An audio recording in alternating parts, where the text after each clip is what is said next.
Hello, I'm Robin Gibson, and this is the Harvard House Money Morsel.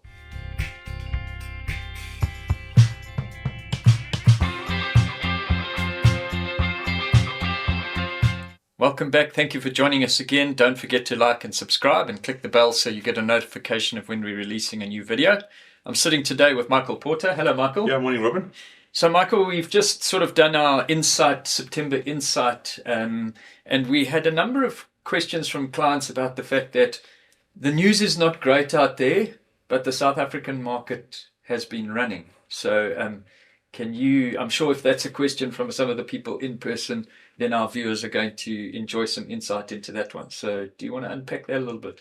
Yeah, just don't complain, just take it. Absolutely. Yes. Yeah, Robin, this week we've had GDP data for the South African economy, which came out at 0.8% quarter on quarter. So you can't really annualize it. You can't just multiply by 4 and 3.2. But in some ways, when you sort of annualize, you are getting up to that sort of 3% annualized growth rate. But don't do it because it's not indicative that we're growing at 3%. Yes, but yes. The 0.8 quarter on quarter was better than expected. I think the market was looking for 0.6 or 0.5. So for once, we actually surprised on the upside as opposed to the downside. Yeah, agriculture was stronger, Robin. Mining was stronger, which is nice to see. Manufacturing was a little bit stronger. There was an uptick in consumer spending.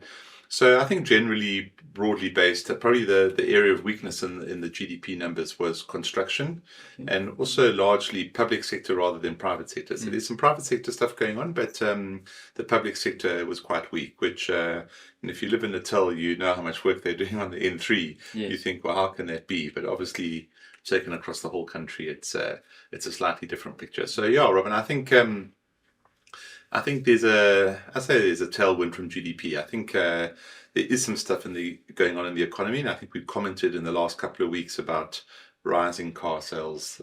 Credit growth is actually picking up. It's the strongest it's been in 2.5 years. I think I was saying last week or the week before that this was only the 4th or 5th month in the last 10 years where we've had new car sales above 50,000 units a month. So I know that the composition of car sales has changed, more cheaper Chinese brands versus luxury German brands, but we're still selling new cars, you know. So I think there is evidence that things are picking up, Robin.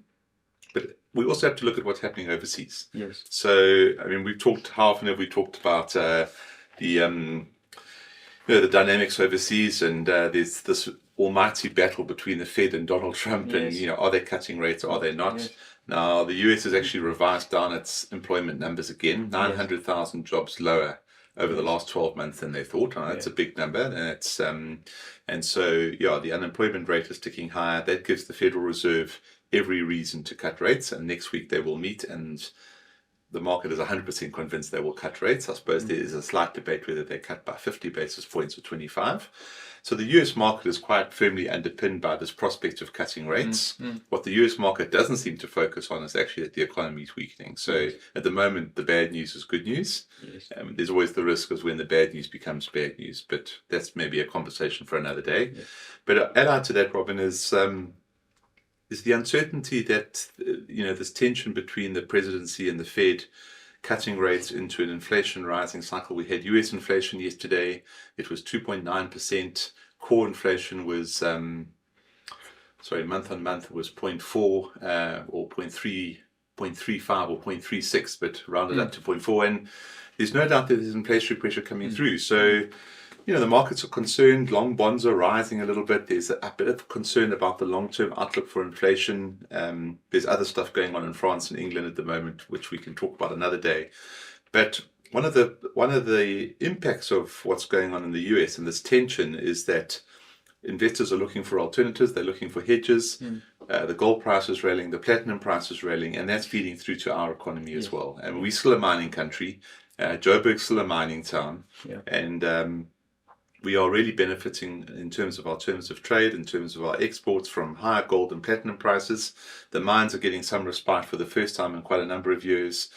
And when the mines are making money, that money flows through to the rest of the economy as well. You start replacing some capex, you do a bit of maintenance and everything like that. So, Robin, I think we've got lots of problems. We know we've got lots of problems here. And, they sometimes they can seem insurmountable. But I suppose we know all the problems, but at the margin, there's maybe one or two things that are even outside of our control that are actually working for us, as opposed to everything working against us. Tariffs are working against us, but maybe there's some other benefits of this global turmoil that's actually working for us at the moment.